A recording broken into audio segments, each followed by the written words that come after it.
Hey, and we are live. Welcome, guys, to another live stream. Today is Sunday, and I'm doing things a little different today, as you guys may have noticed. Usually, I do these live streams at 7 o'clock Eastern Standard Time, but today I have some things going on in the afternoon, and so I have moved things to 4 o'clock today. So I'm going to be keeping this thing relatively short today, probably about an hour or so. But welcome everybody to a another live stream. So I'm just going to pretty much do the things how I normally do them, where I talk about everything that I watched over the last week, and then we will just kind of get into some movie talk. So, if you guys are joining during the actual live stream, welcome, and if you are watching this on the playback on YouTube, welcome there too. So, um, just let me know in the comments if I look and sound fine. I know my audio sometimes gets messed up, so I just want to make sure everything sounds good on your end. But um, let's see. So actually, it's been a fairly busy week when it comes to watching things. I ended up watching a decent amount of things this whole week, but last week I feel like I didn't watch a ton last week. But yeah, so starting things off on this was last Sunday, maybe. No, this was Monday. So this was a Monday's movie that I watched. It was either Sunday night or early hours of Monday morning. But I started the week off with watching Tunes of Glory. This is a Criterion film, spy number 225. Um, it's I believe, a British film starring Alec Guinness, which is fun because he's Obi-Wan Kenobi. But yeah, it was fun. It was an interesting. It's kind of like a movie that has to do with like the politics of war, I kind of, and just kind of dealing with different aspects of like who's in charge or who's taking charge of this, I guess, battalion or whatever it's called in England. But yeah, it's a very interesting movie. And either English or I think it's either might be set in Scotland. Yeah, Scotland. Okay, so fantastic though. I would highly recommend checking that out. Next up, this was on. Let's see. Well, actually, no. Next up, I my wife watched this show called One Day. It's on Netflix. Unfortunately, there's not a U.S. Blu-ray release of the show. I think there might be a Japanese Blu-ray or something like a Region B Blu-ray of it, but it is based off of the book One Day, and it's also based off of the. I guess this movie in particular is based off of the book, and then they made an extended like limited event series of the same story. So I have not watched this movie, but I just finished the show. So throughout this my week that I was tracking, there was 14 episodes, and I happened to watch all 14 this week. It's a very good show. I highly recommend checking it out if you are into kind of like romance stories.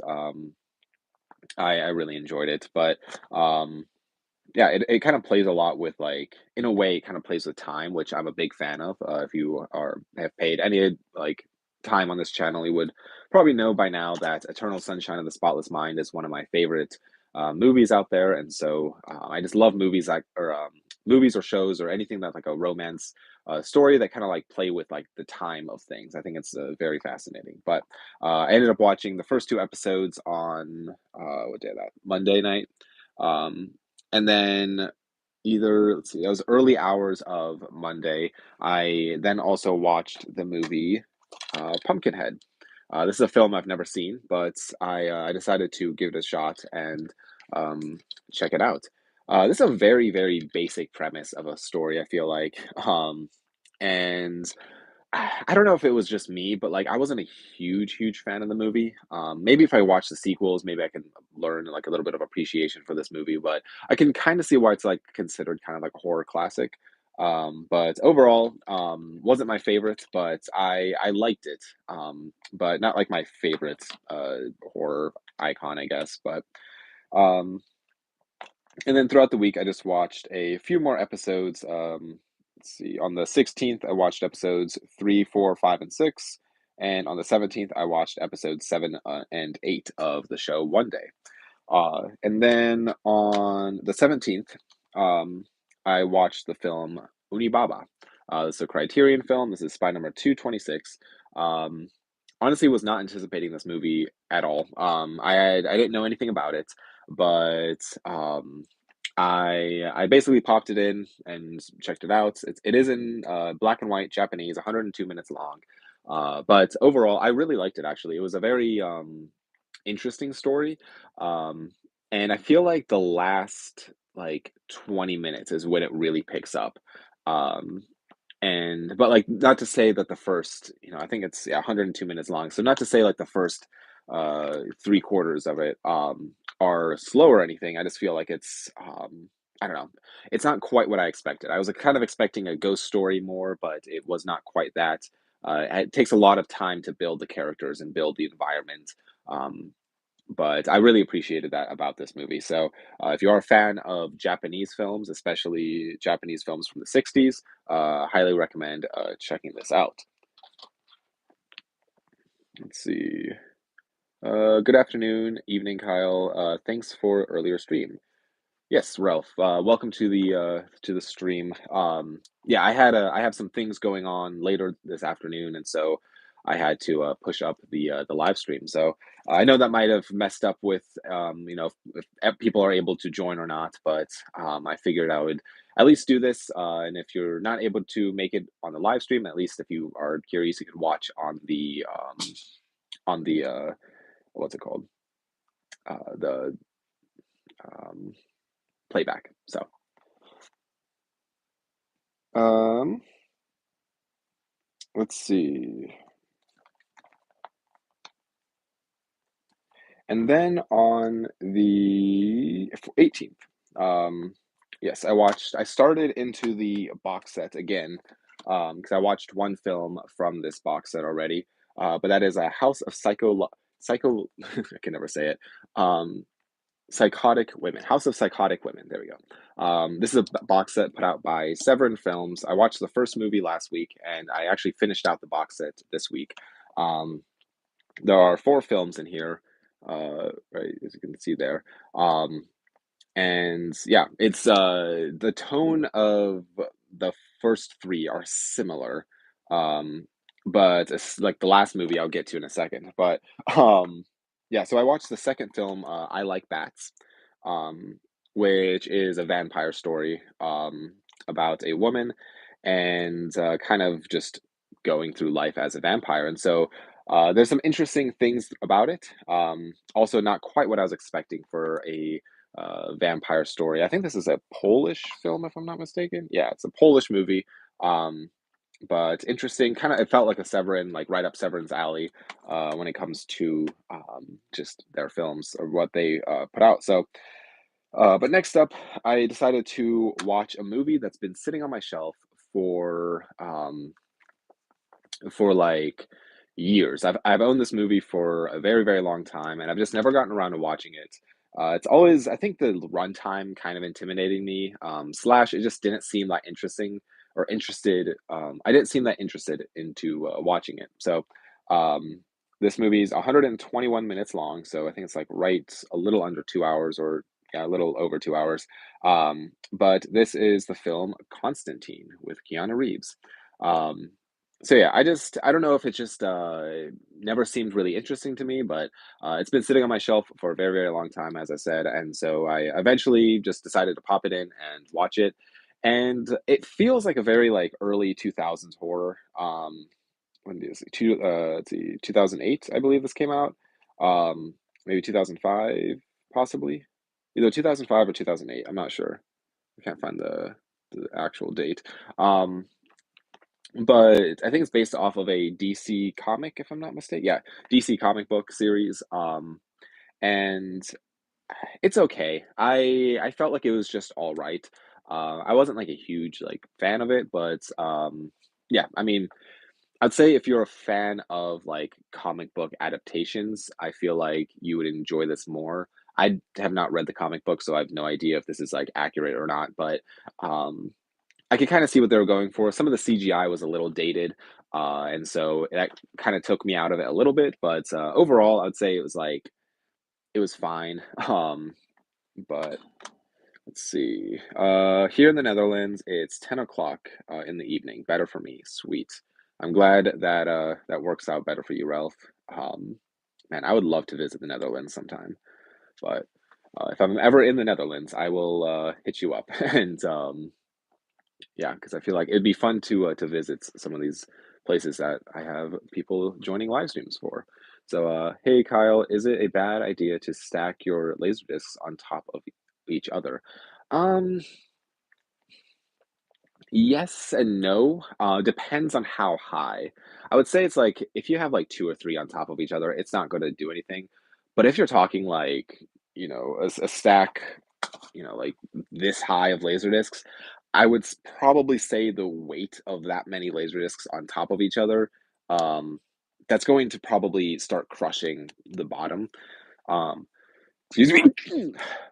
Excuse me. So, um, but allergies. But when it comes to, I mean, I personally keep my laser discs kind of like, in like similar like movies. Um, I would just say it really depends on how many you have stacked up. Um, but if you can help it, I would probably say the best way to have them stored is vertically, just because I feel like you don't risk anything at that point. Um, but because when they're stacked up like that, sometimes I feel like, I don't know, you could run the risk of it, of like damaging things. They're not near I mean, they're not nearly as delicate as, like, a vinyl, say, but, like, um, I'd say err on the side of caution, especially since a lot of times, some laser discs are very expensive, really depends on the title, but, and some are, I mean, they're really hard to find, and so you don't want to risk damaging something. So I would probably just recommend just having them stacked up like in a vertical next to each other. I mean, same thing goes with CEDs. Like I talked to one person once about CEDs, and they said like stacking up CEDs like horizontal like really damages it, which it's in a plastic case. I don't see that really doing a lot of damage, but I always just go on the side of caution, because you just never know, especially conditions like environments. I mean, humidity plays a factor, moisture, dampness, all those things. Like, I just feel like, I don't know. I would just go on the side of a caution with that. But let's see. And then after I watched Constantine, I watched episodes 9, 10, and 11 and 12 of One Day. So I was really flying through this mini series. And then on the 19th, I watched the film. This is the one and only Grindhouse video title that has been in my collection that I've not seen. Oh, Grindhouse releasing, I'm sorry. And that is Massacre Mafia style. So this definitely feels like a Grindhouse type of movie. Um, I will say my only complaint with this movie was the acting was just pretty rough sometimes. Um, it's only 82 minutes, 1974. But yeah, I feel like it was just it was a kind of it seemed kind of like a grimy little like mafia type of movie, where a lot of like mafia related things happen throughout the movie, and so I don't know. I probably won't be revisiting this anytime soon, but it was okay. I mean, some fine like effects and stuff throughout it, but I would say what really took me out of the movie was like the acting, especially with like the main actor. I feel like it wasn't quite there with acting, but yeah.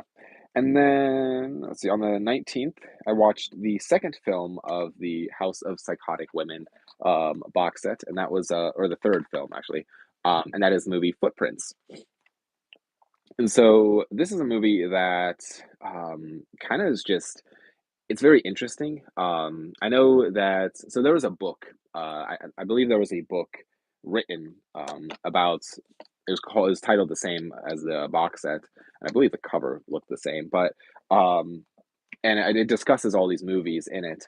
But this is a very fascinating film. It's from 1975. There's two different cuts of the film. There's an American cut and an Italian cut. I watched the Italian cut because it's 3 minutes longer, but the Italian cut is also in English, so both cuts are in English, I believe. Um, but let's see. But like with the Italian cut, there's a certain few scenes that are only in Italian. So I'm assuming what it mean like the difference being that the Italian cuts, just had like little extended scenes that were cut out of the English cut or the American cut. Um, so it's very fascinating. It was just kind of like felt like I don't know, like a woman kind of just losing her mind. She like wakes up and she basically skipped a couple days, and she has no idea what happened, and so she's trying to just figure that out throughout the whole movie. But I know Severin Films put this out individually, so you can buy this just as a single like standalone Blu-ray, and you don't have to buy the box set if you don't want to. Um, but yeah, and then after that, I finished up the show one day, so I watched episodes 13 and 14. And again, really enjoyed it. I might buy the Japanese Blu-ray or whatever. I think it was a Japanese release. But I might be buying that eventually because I actually really enjoy the show. And then the last thing, this was something I watched last night, which I'll try to do this. This is the film The Other Side of the Underneath. So um, that is the last film of the House of Psychotic Women, and that movie is very interesting. It felt it was like I believe it was the only. Let's see. It was I'm like 90% sure it was the only female directed film of the 1970s. And so it was very, very fascinating as a film.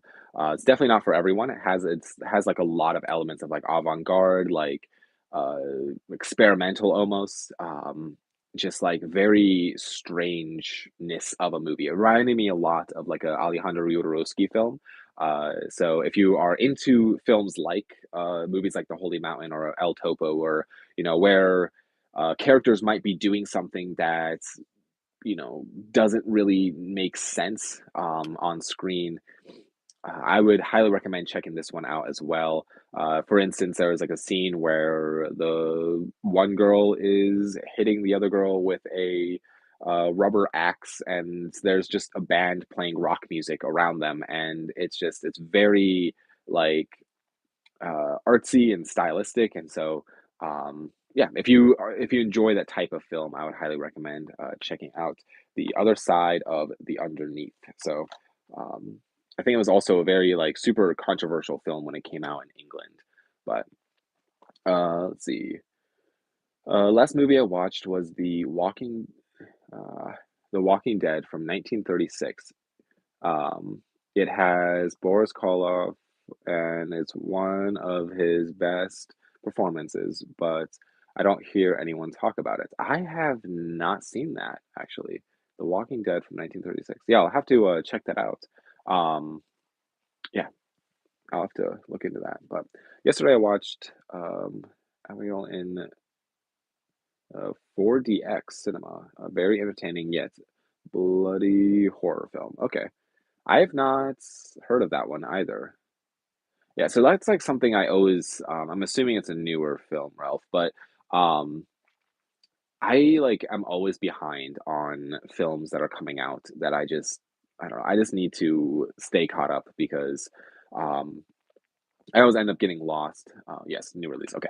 I always end up getting lost with watching stuff down here that I just completely forget about movies that are coming out in the theaters and stuff. So, um, yeah, I need to keep up on that. But um, let's see. So, something else that I was debating on doing actually today, I was kind of looking at my horror wall behind me, and I feel like I might declutter the wall. Um, there is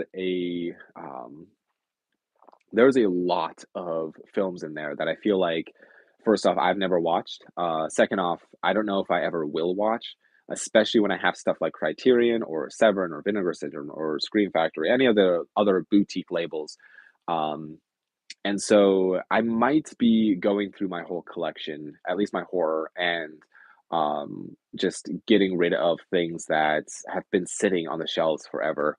Um, and yeah, because I think I would rather, if I take a whole box of movies uh, you know, to like an exchange or to like the retro attic, and if I can get some money for it and then purchase like one or two items that are worth more to me than just a bunch of mediocre horror films, I feel like that would improve my collection. And um, yeah, I just feel like it would just overall just like improve like my collection habits as well, because over the years of collecting, I have definitely narrowed down my focus on like kind of being more picky on like what I purchase and what I want in my collection. When I first was buying movies, I mean, I was buying pretty much anything and everything.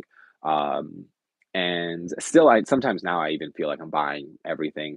But like I would, if there was like a VHS lot on Facebook Marketplace for $20, and it was like, 5 boxes of VHS, I would probably purchase that.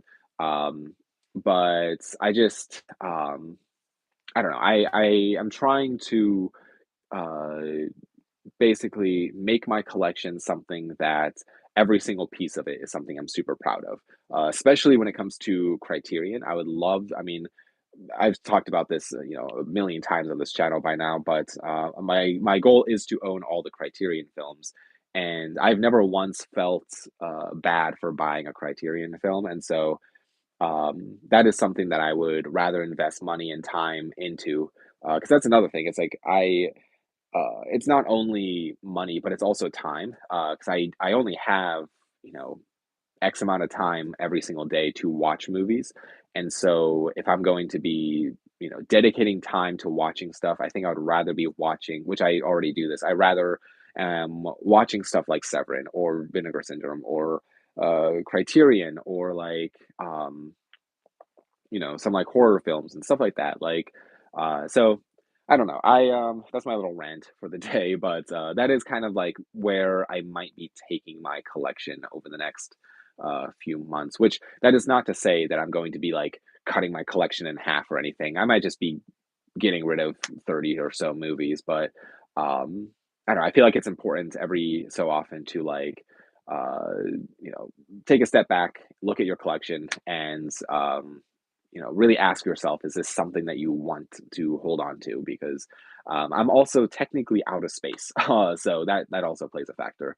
Like up here in this little section right there with Michael Myers and Jason and my Puppet Master box set, and over here, that is all those are box sets, and that's technically all the space I have left on the horror shelf is where those box sets are, because everything next to me is full, and you can kind of see everything, and like my boutique label Blu-rays and just other boutique stuff is overflowing onto my horror shelf, and so which ideally that is what this whole U behind me would be. This would all be boutique stuff, and then what's behind the camera would be like horror. So one of these days I'm gonna have to like rearrange the whole movie room, but for now I'm just gonna kind of roll with the punches. But let's see. What is the largest box set you own? Mine is the complete James Bond movies on VHS. It's massive. Like I'm assuming physically largest, not just like the amount of movies. Um, I have the James Bond set on uh Blu-ray. I'd say the physically largest box that I own is the Harry Potter. It's like a very limited edition. It's giant. I mean, it's like probably this big by this big, and it's like a giant, like um, it's like a big box basically. It also weighs a ton. It sits on top of my Laserdisc shelf, and actually, in the intro to all my videos, you see it briefly where I have the Kyle spelled out on like with blocks of wood. Um, it's like behind that, and so Either that or my Janus films, 50 years of Janus films box set, or my Akira Kurosawa DVD set right here. Um, I don't know. I like the amount of movies though. I would say, let's see. I have a lot of those like 50 movie packs, which I don't really know if those count. Um, but I would probably say my Ingmar Bergman box set with the amount of films, or my Janus films box set that also has like 50 movies in it. So I don't know. I think that's pretty much the biggest ones I have. But do you ever watch movies slash TV shows on streaming or only physical media or only physical? Actually, yeah, I do. I watch definitely more physical media titles than on streaming. But like this week, for example, I watched the show One Day, and that was only on Netflix. A few weeks ago, I watched Infinity Pool, and that was on Hulu. Um, so every now and then, if it's something that I really want to watch, I will watch it on streaming. But I prefer to buy it on a physical disc and watch it that way. So yeah, I mean, so I would say it's definitely not like, and I know a lot of people on YouTube have talked about this before, where it's like it's not physical versus streaming. I think it's like, um, it's definitely so like. Uh, I don't know, I think having both is it could be beneficial, especially when it's like stuff that is like an exclusive to this, like a Netflix exclusive. It's beneficial to like have Netflix in that regard, but I personally just prefer stream or physical media over streaming. Yeah, I love the look of this room and stuff. So um, let's see. Plus, there's always more Criterion being released. Yes, that is always a Criterion is always releasing things. I mean, they just announced Risky Business on Blu-ray, or maybe is it 4K, which I'm very excited about. But like, I mean, I don't know. I have a small pile of films that are technically released by Criterion, that I just have on a different format. But it's kind of like that small pile of things that once I mean, I just need to one of these sales. I just need to buy everything that's in that pile so I can get rid of it.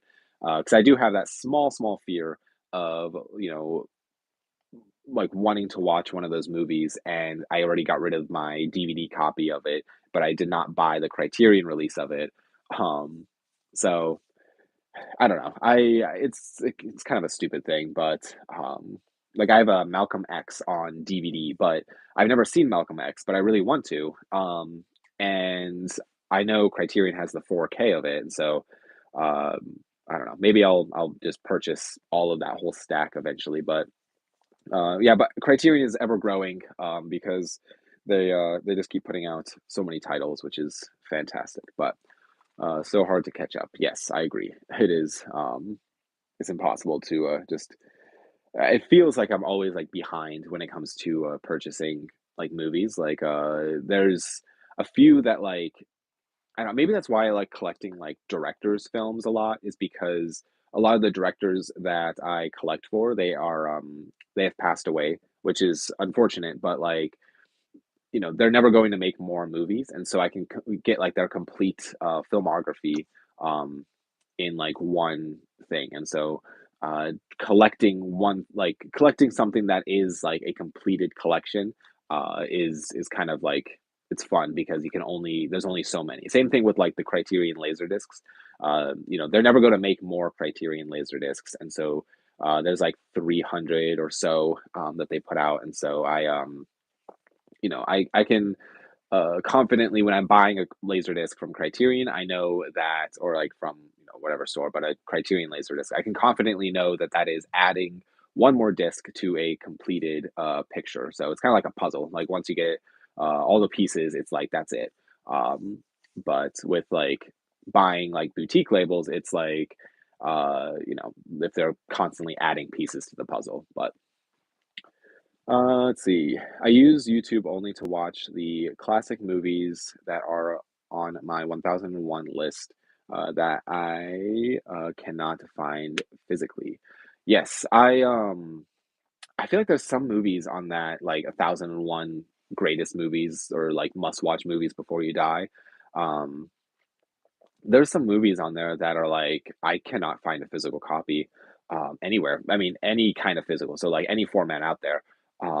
So, yeah, I'll have to end up probably, purchasing it to watch, but, um let's see.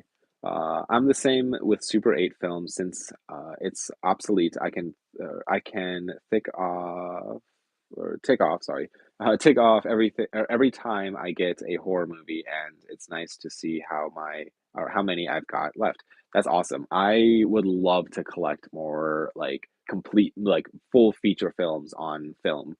Um, and I feel like same thing with like laser discs. Like there's like a few laserdiscs that I would love to get, and I know they're never going to make more of them. So, I mean, same thing with VHS, like horror VHS. They've only, I mean, they are kind of making a few now, but like overall, they're not going to be making some of the like the original like first editions or whatever. Um, but when it comes to like Blu-ray or 4K, like they're just constantly putting out new stuff. So and that's why even like with like Vinegar Syndrome, I feel like, every single it just seems like every month, like there's just something coming out or Arrow Video or Severin or Scream Factory, like just any of these labels, I just feel like there's just constant stuff coming out. Which can get very overwhelming, especially when you're, trying to balance just buying the stuff you want, also watching the stuff that you've missed over the years. I mean, because I mean, movies they're over 100 years old as a art form. They're movies are over 100 years old, but and they've made a lot within that just say 100 years. Um, Especially when you start diving into like world cinema and going outside of the US bubble if you're in the US, um or outside of the Hollywood bubble rather. And so I don't know, it just it's such a deep dive, and it just it's like a rabbit hole. But I'm trying to get every Universal Classic Monster on Laserdisc 2. That's my main goal because the artwork is incredible. Yes, I agree. I have like Wolfman, Frankenstein, Bride of Frankenstein, and maybe Dracula on Laserdisc. Um, but yeah, that's another thing. Like Laserdisc, like the artwork is just awesome. I absolutely love the format of Laserdisc, and I would like to at some point in the future. I don't know when or what practically this looks like, but I feel like I should make a vinyl bin for the Laserdiscs, and so you can like flip through them like you would flip through vinyl. Because I feel like I would be more likely to watch something if it's like the cover is facing out, and I can like flip through them instead of like looking at the spines because the spines are so tiny that like you could just keep passing it over when you're looking at them. But I would love to actually maybe I need to declutter my laser discs as well and get rid of the things that I don't really care about and just hold on to the good stuff. But um, let's see. This week I also watched Brief Encounter 1945 and uh, Dog 17. Let's see. I've seen a Brief Encounter, which I believe where is it?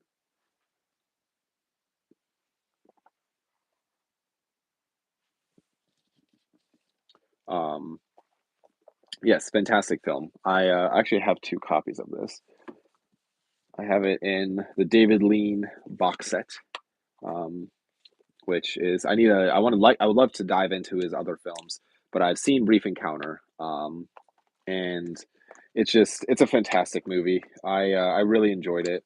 Um, I need to rewatch it. It's been a couple years since I've seen it, but overall, I remember really enjoying it. And I've not seen that other one, but um, yeah, I want to frame them on my wall. Yes, laser discs actually frame super easily. They're the exact same size as a vinyl record, and so they sell vinyl frames on Amazon, I believe. Um, and actually, for my when I got married, one of my bachelor, I guess not bachelor, groomsmen. There we go. One of my groomsmen in my wedding party. He is a huge fan of the movie Blade Runner, and so I got him the Criterion of Blade Runner, and I got a frame for it. And so I got the Laserdisc Criterion Blade Runner in a frame, which I felt like was just like a cool thing. So, um, yeah, I feel like they frame really nice, and like I have a few that I would love to frame within the movie room, but it's also wall space is always an issue. Because if I have wall space, I should be using like that for like shelving. But yeah, I love the look of Laserdisc. I mean, the artwork is just incredible. Actually, if you follow me over on Instagram, you'll see my latest post was at the Retro Attic. I went there. When was that? Yesterday? Yeah, I was there yesterday, and just because he recently redid like all his whole store, he actually expanded it, and so now he is in like the whole building is taken over by him, which is really fun for him. And he made the one room just a specific horror room, and so he has a lot of horror VHS tapes. And one thing I really like about the room is he has a lot of them face out, and so. Um, he'll have them like face out like this and not like this. So you can like in the one photo I posted on my Instagram, you'll see that like he has like a whole like section of just horror VHS, and it reminds me a lot of like a video like rental store. And I absolutely love it. I could have stayed in there for hours. It's just so cool to see everything like laid out and yeah. So um, but and same thing, I mean, yeah, same thing when it comes to a Laserdisc. I feel like if I had the space and I would have them like laid out, face out, like especially if I wasn't in the basement and I was in like a taller room, I would have like a shelf around the top of the room with just like laser discs, like face out on like a little shelf and stuff. So, um, but yeah, that's hard to do at home, but it would be awesome. Yeah, I thought when I built this movie room, I thought it was going to be like plenty of space. And I'm like, I'm never going to run out of space in here, but um, I definitely ran out of space much sooner than I thought I was going to. Um, but I don't know. Maybe someday in the future I'll have to figure out how to expand, which I don't really know how I would. Unfortunately, with the layout of my basement, but um, I don't know. It's also I should probably be, keeping the quantity of things down and more the quality up. But because I don't I'm trying to avoid putting up like shelves like in the middle of sections. And so like like technically I could put a shelf right here in the middle, like my family video like rental shelf that I have, I could put in the middle of this room. Um, but the only downside to that is like then this space feels like smaller and like more crowded. Um, so I'm trying to keep the spaces like more open. Um, but I don't know. I'll have to maybe do some rearranging when it comes to the movie room. Let's see. Stalag 17 is a Billy Wilder classic starring Holden, Best Actor Oscar, shorts or sort of a prequel to The Great Escape. Huh. Yeah, I've never heard of that. I'm gonna have to like look into it. Um, I've seen The Great Escape, but that's interesting. Okay, yeah, I'll have to take one of these. Um, yeah, I'll have to look into that. That sounds interesting.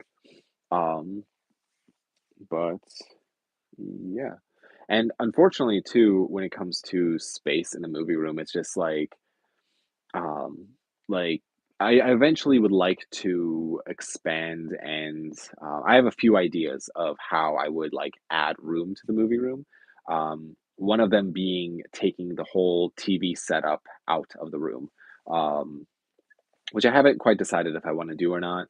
And so I might convert part of my garage because it's like a basement garage type of deal. Um, and I might convert part of my garage into a theater room. I haven't decided on that yet. Plus, it's all, I mean, everything is stupid expensive right now. So Just building material alone is just and it's absolutely insane. But if I do build a theater section room thing, then um, I could always like put shelving where the TV is, and that would open up that space a little bit. I'd be able to get rid of my little recliner that I have, and like end table, and just I don't know, make it I don't know, feel more like a rental store throughout the whole room. But I don't know. I could also redesign these shelves behind me because you can kind of see like the little gap right here. Oh, so hard to do this backwards. Oh, right here, and there's like the little gap over. Oh, go that way.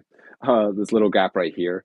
Um, the That little gap is kind of bothers me, and so yeah, I'll have to think of something to kind of like um, to redesign things and eat up or make some more space, but small adjustments. But uh, so you might find it in your new lasers collection.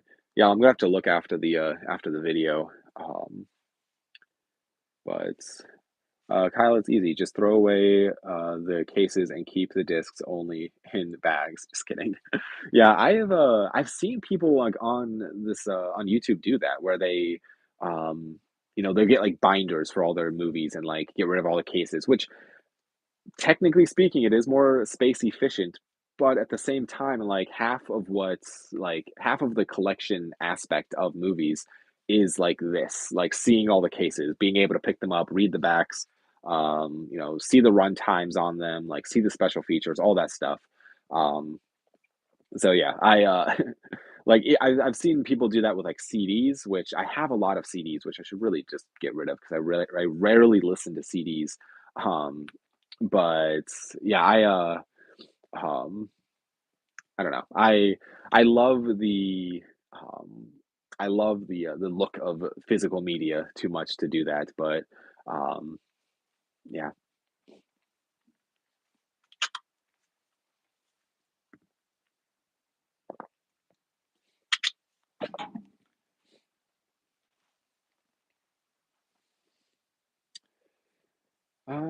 Let's see.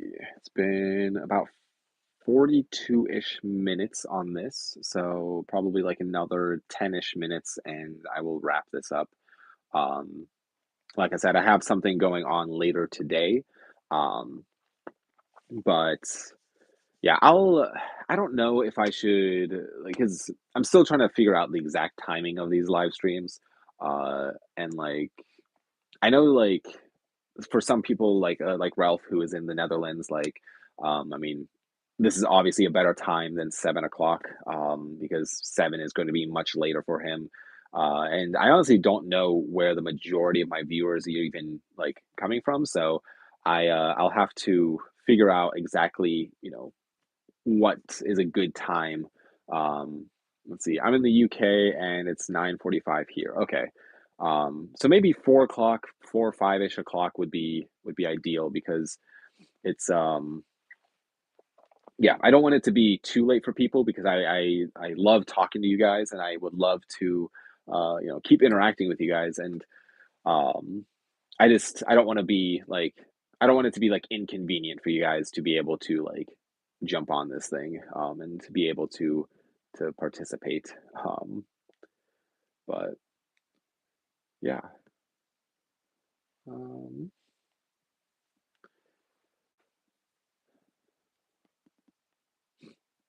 yeah. My wife and I really want to go to England at some point or the UK. Um it's also just I mean travel is so like stupid right now and it's so expensive. Um but everything's expensive, which is unfortunate. Um Let's see, 11:45 p.m. in Finland. Okay. So yeah, maybe 4 or 5-ish, 4 o'clock on like a Sunday is like the ideal because it seems like for a lot of people it's fairly late. Let's see, I would give you some of my collection, but they are all PAL, AL, or LOL, PAL, PAL. I'm not sure what that's. Is that an acronym for something? They're all PAL. Yeah, I'm not sure. Sorry. What that means. Like the PAL format, like NTSC. Okay, gotcha. Um, yeah. Um, let's see. Hey Kyle, how's it going? I am doing okay. It's like it's weirdly cold in Ohio right now. So I'd say it's like, I mean, I was getting excited because it was the last few days. It's actually like been warming up to uh, like I think it hit like 78 the other day, which was really nice. And I had the windows down, and when I got home, I had the windows open, and it was just, I mean, my cat Hazel loved it because she was able to like kind of like perch in the windows, and um, I don't know. It's just like so. It was. I was very excited because it was like starting to like feel like spring, but um, now it's just getting cold again. I don't know what the temperature is. Maybe it's like a 50s out or so. It's somewhere in the 50s right now. But um, yeah. So, but as far as like me, I'm okay. I feel like I am. I'm trying to. Um, I don't know. I'm watching. I'm trying to watch as much as I can, but um, so the region, let's see. So the region difference wouldn't let you play my movies in your country.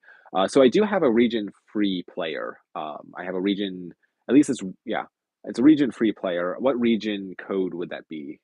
Because I have a region B player that plays region B, and I believe region 4 can play in uh like for like DVDs. I believe Region 4 is also can play in the US players if I'm not mistaken.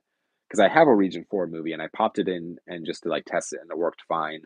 Um but yeah, I do have a Region B player, which was like a big one for me, which I was very happy about because I have a few Eureka Entertainment titles that are I was not able to watch on my American players, but I was able to find a Region B player to watch them on. So, um, what's on your or what's on top of your wish list purchase right now?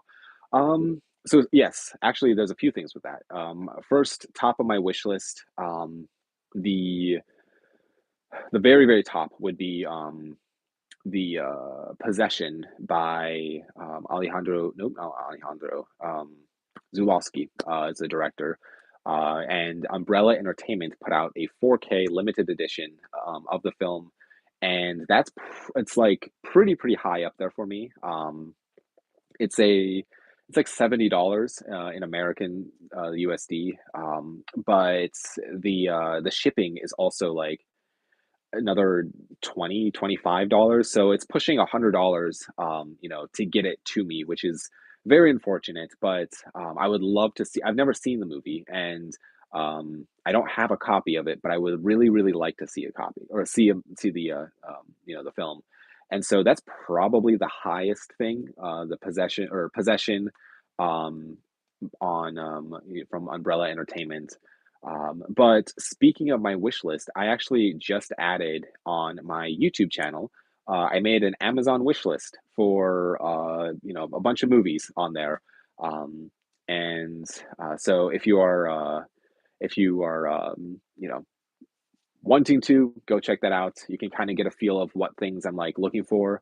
Um, and I mean, if you really want to, you could purchase something and it'll send it to me, and I will obviously talk about it on my channel. So, um, but I made it mainly for for me to keep track of things, and just trying to and I still need to add to it and go through it and stuff. But there's a lot of movies that I just want to see, let alone just like own a copy of. But yeah, I mean, I like trying to just keep organized of everything that I want, because there's a constant stream, as we talked about earlier. There's just like constant, amount of films being produced and released, and better editions. And so, yeah, but I have that Amazon wish list, and it's on my, so I have my link tree on my what's it called, on the YouTube channel. And so if you follow that, it's also linked in the bottom of all of my videos as well. So I spent some time and kind of like did a little bit of a rebrand.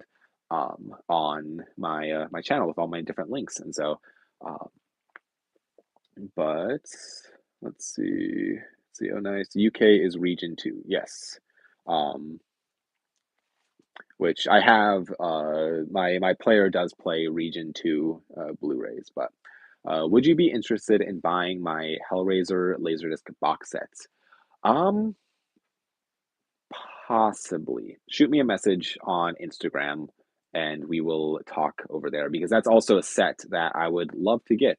I saw it for sale once, and I wish I purchased it when I saw it because it looks fantastic. It's such a cool box set. Um, and it just the artwork on it alone is just awesome. So shoot me a message over on Instagram, and we will talk there. Um, and then, did you get Dead End Drive-In in the 4K mega box from Umbrella? I did not. So I've actually never purchased anything directly from Umbrella Entertainment. Let's see, Dead End Drive-In. I believe I have that movie though.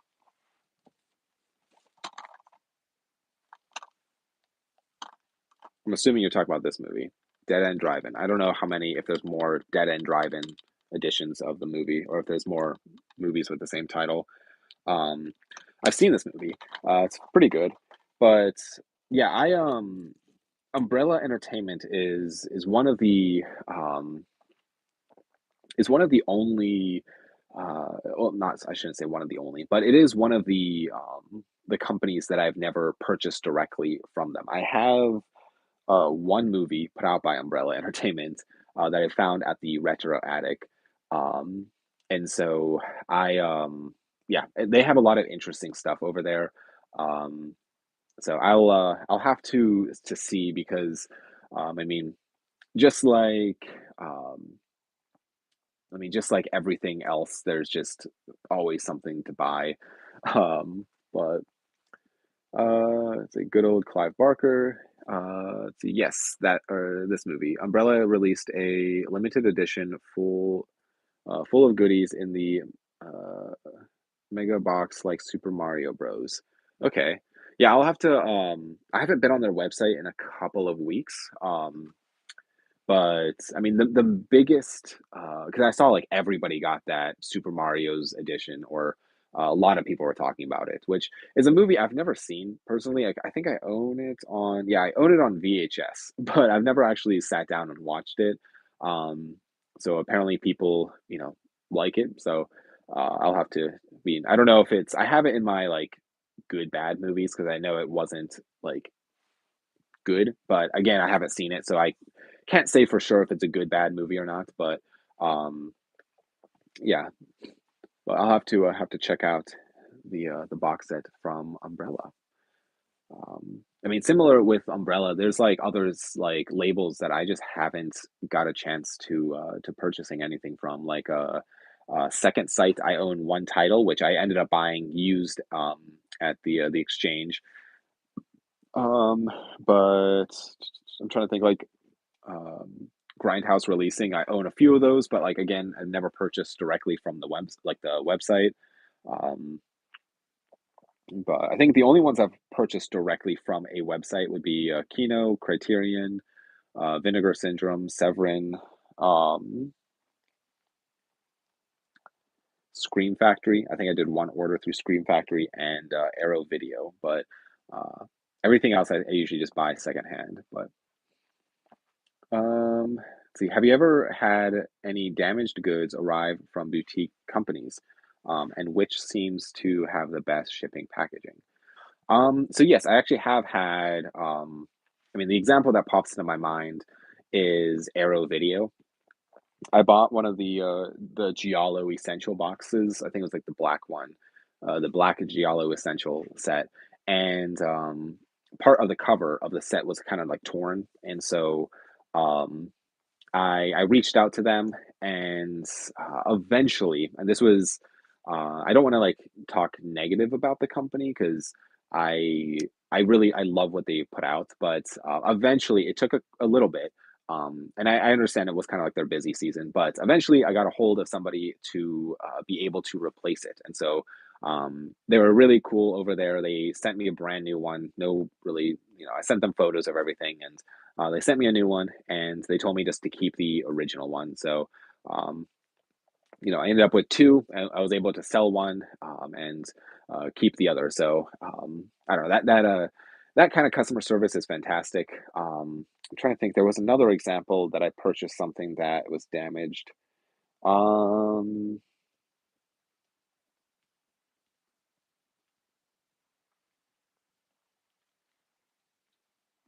I mean, small stuff here and there. I'd say, like, I mean, Scream Factory. They've had like replacement discs, which they're really good about.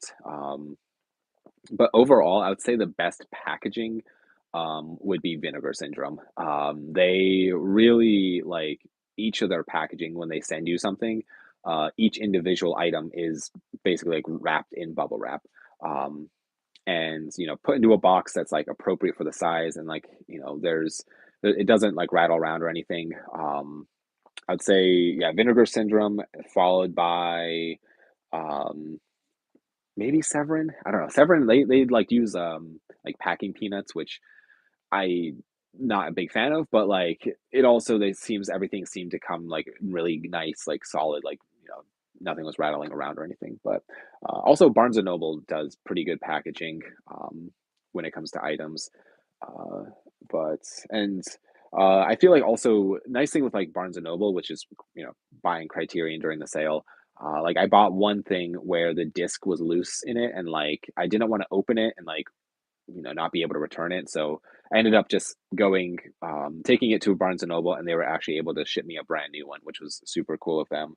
Um, so I've had, like, a little bit of trouble here and there, but overall, not a bunch of, not too many issues. I feel like most boutique labels are pretty good about that stuff.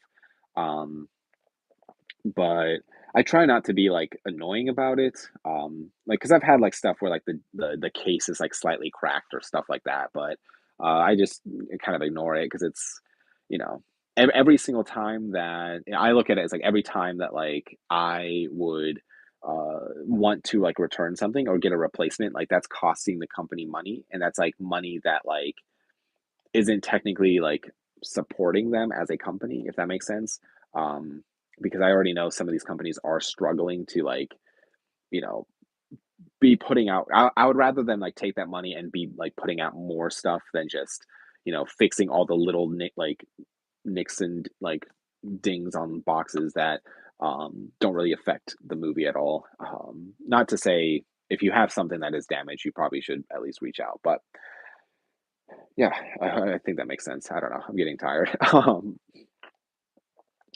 But I think that is everything, so I'm gonna stop this here, but unless if there's anything else that anybody wants to say, questions, comments, concerns,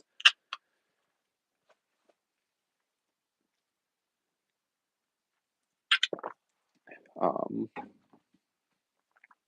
but, okay, so thank you guys for watching.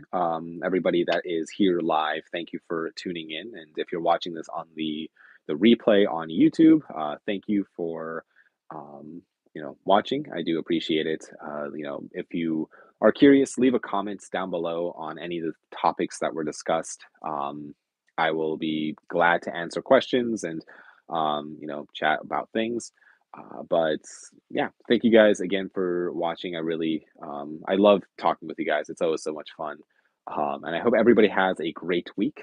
Expect a video sometime this week to be released. And I will see you guys all in the next live stream, which will be Sunday. Just if you are curious on what time, if you want a heads up on these things, go follow me on Instagram. I post on my story when it's usually ideally 24 hours in advance, but sometimes it's not. Um, so go follow me over there, and you'll be able to keep track of when I will be posting a live stream. Also, if you just want to see some cool stuff that I get, but I also post over there. So um, I hope everybody has a fantastic week, and I will see you guys all in the next live stream. Take care, guys.